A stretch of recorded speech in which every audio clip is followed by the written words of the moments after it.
blockchain security with rampant hacks.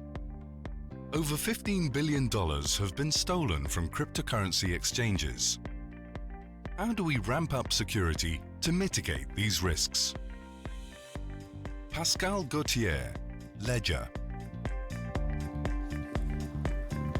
Salut. Merci beaucoup. So I'm not going to do this in French. I'm going to switch to English now. Thank you for having me. I've got 10 minutes.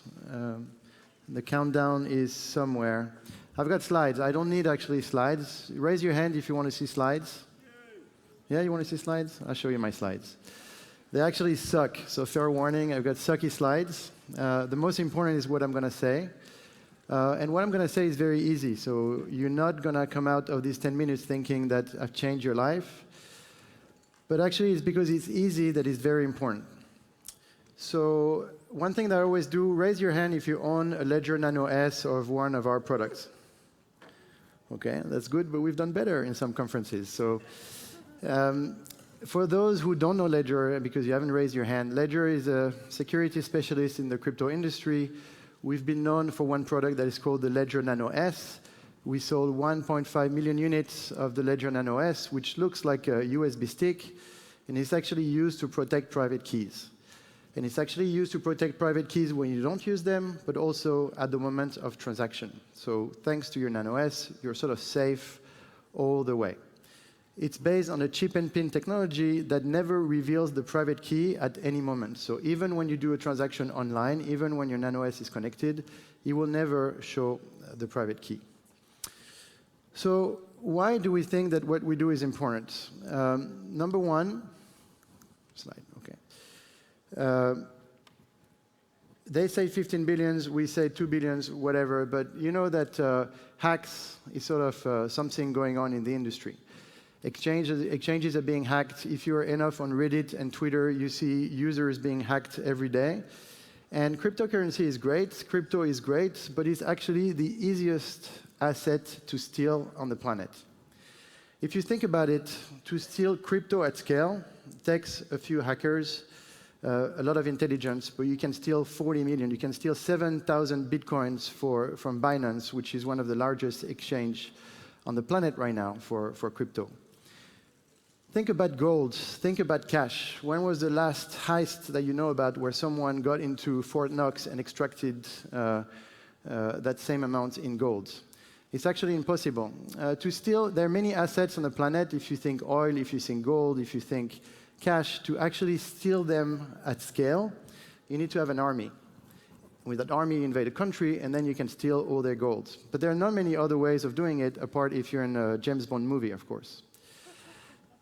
And so crypto is very, very, very easy to steal. But the thing is, we're coming from a world where money is very difficult to steal. And so us, I'm 43, people in this room probably have more or less the same age. And we're all from, most of us are from Western countries. So you actually haven't been really in tough times where actually keeping your own money means something. And so we heavily rely on a system that is very well designed with insurance, where you cannot actually wake up in the morning, open your Chase account or open your HSBC account, and poof, your money has gone. It's not really possible. And even if it has happened, maybe they can track the money, they bring it back to you, you have insurance to cover up, et cetera, et cetera.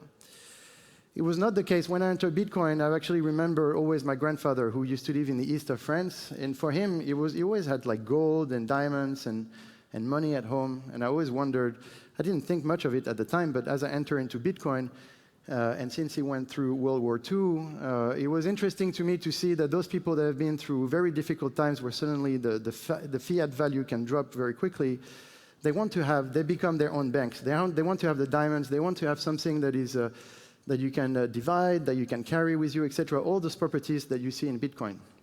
And so if you look at the history of money, I think there is and from a European perspective, of course, but I think, from World War II, where my grandfather had this habit of having money with him through, us now in the system where we take security for granted, we're going back now into a system where suddenly you have your coins and you have to handle your security. And I think this is what people don't do really well, and this is where the industry has been failing so far.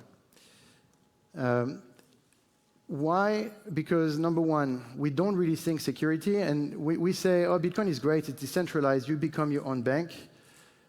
It's okay, it's amazing, but it comes with amazing responsibilities as well. Again, you open Twitter and Reddit every day, and you see what people do with their 24 words, or I just forgot my PIN code, etc. All these things that you should not do if you handle your own money. And we've seen at Ledger many emails of people in distress because they had lost every access to their accounts. And the problem is no one can recover their account for them because this is the nature of crypto. And so the problem with this is that fundamentally we need to change the way we see our security, and also all need to understand that if you want to work in a decentralized system, you need to take care of your own security. And at Ledger, we also think about other type of products. We're thinking, okay, so there is the user, you become your own bank, be careful about your security, we actually have a product for you. But it's not because we give you the product that you're absolutely secure. Where do you put the product? Where do you put your 24 words? How much time do you actually spend on this, trying to think if you're up to date, if you're really spending time about your own security? People have the Revolut app, and they click, click, click, and it works very nicely. Crypto is not Revolut. Crypto is much more difficult, and so unless you trust a third party with your crypto, if you have to handle your own money, then it comes with consequences. And there are myths in the industry, this myth of cold storage. So this idea that if you write your private keys on a piece of paper, you're actually very safe. And actually, that's true. I mean, if you write your private keys on a piece of paper and you send that piece of paper to Mars, your coins are pretty safe. But the problem is, once you want to do a transaction, what do?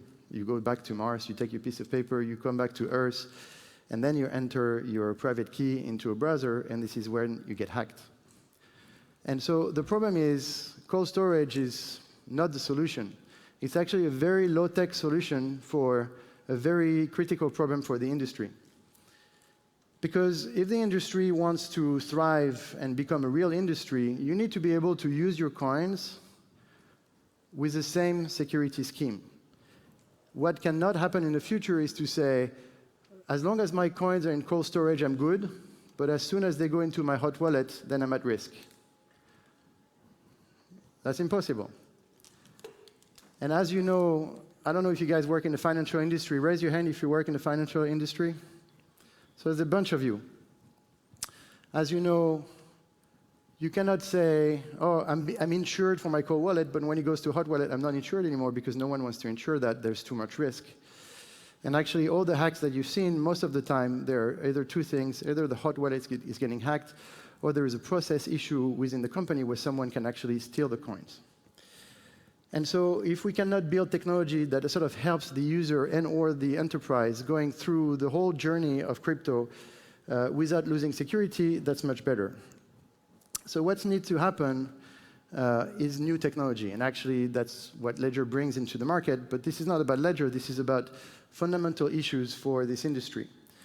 This industry right now is running on boxes where you put the 24 words, and then you put that in a safe. And that's not a fake example. That's actually an example that I've seen live.